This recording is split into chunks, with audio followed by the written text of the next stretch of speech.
Why the World Cup has 48 teams now? Have you ever wondered why the World Cup suddenly became much bigger? For almost 30 years, the tournament had 32 teams. Now it has 48. That is 16 extra countries. More matches. More fans. More drama. But also more controversy.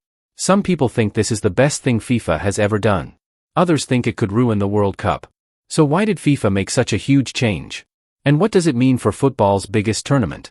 Let's explain everything in simple terms. By the end of this video, you'll know exactly why the World Cup has 48 teams and whether it is actually a good idea. Let's get started. Number 1. The World Cup used to be much smaller. Believe it or not, the first World Cup in 1930 had only 13 teams. Just 13. There were no giant stadiums. No worldwide television audience. No billions of viewers. Football was still growing. Over time, the tournament expanded. In 1982, it increased to 24 teams. In 1998, it increased again to 32 teams. And it stayed that way for more than 2 decades. For many fans, 32 teams felt perfect. The best countries qualified. The competition was intense. Everything seemed balanced. So why change it? Well, FIFA had bigger plans. And bigger plans meant more teams. Number 2. More countries wanted a chance. Think about this. There are more than 200 football nations around the world. But only 32 could qualify. That means most countries never had a realistic chance. Some nations waited decades without reaching a World Cup. Others never made it at all. FIFA argued that football should be more global. Not just focused on Europe and South America. More teams would allow more countries to dream. More players to shine. More fans to celebrate. For example, countries that were often very close to qualifying now have a much better chance. And honestly, seeing new nations on the biggest stage can be exciting. Because nobody knew much about teams like Morocco before 2022. Then they shocked the world. Imagine how many future surprises are waiting. But that is only part of the story. The next reason is even bigger. Number 3. Money. Let's be honest. Money played a huge role. A very huge role. More teams means more matches. More matches means more tickets. More television deals. More sponsorships. More advertising. More everything. The 32-team format had 64 matches. The new format has 104 matches. That is a massive increase. Think about it. Every extra match is another opportunity for broadcasters and sponsors. Football fans get more football. FIFA gets more revenue.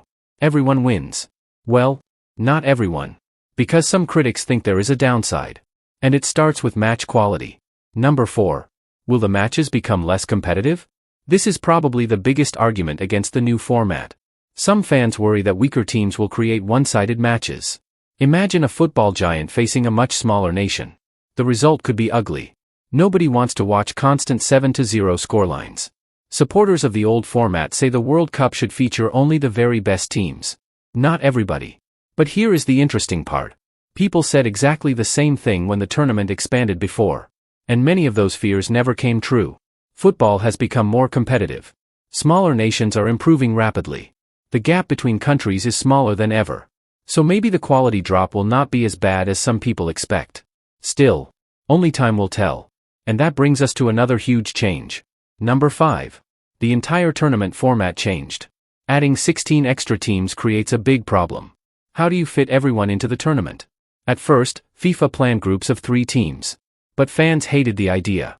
Why? Because the final group match could become strange. Teams might play for a specific result. Nobody wanted that.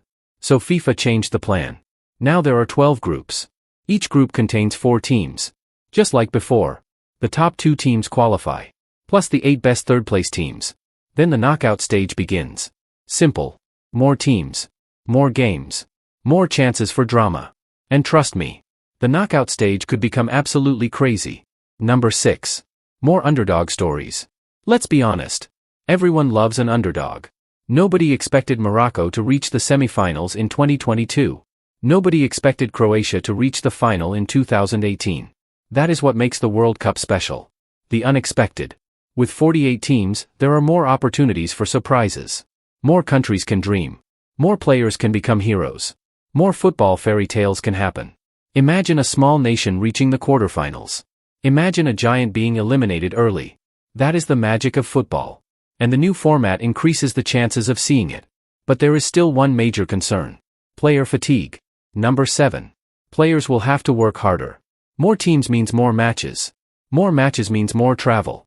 More travel means more fatigue. Modern football players already play a huge number of games every season. League matches. Cup matches. International matches. Champions League matches. Now add an even bigger World Cup. Some coaches are worried. Some players are worried too. Because injuries become more likely when schedules get crowded. Imagine playing at the highest level for months without enough rest. That is not easy. FIFA believes the benefits outweigh the risks. But many people are still debating it. And that debate probably will not end anytime soon. Number 8. What FIFA really wants. If we look beyond all the details, FIFA has one clear goal. Make football bigger. Reach more countries. Create more fans. Generate more excitement. And yes, generate more money. The 48-team World Cup is designed to make the tournament more global than ever before. Instead of a competition watched by some nations, it becomes a competition that feels connected to almost every nation. That is FIFA's vision. What do you think? Is the 48-team World Cup a brilliant idea? Or a mistake? Let us know in the comments.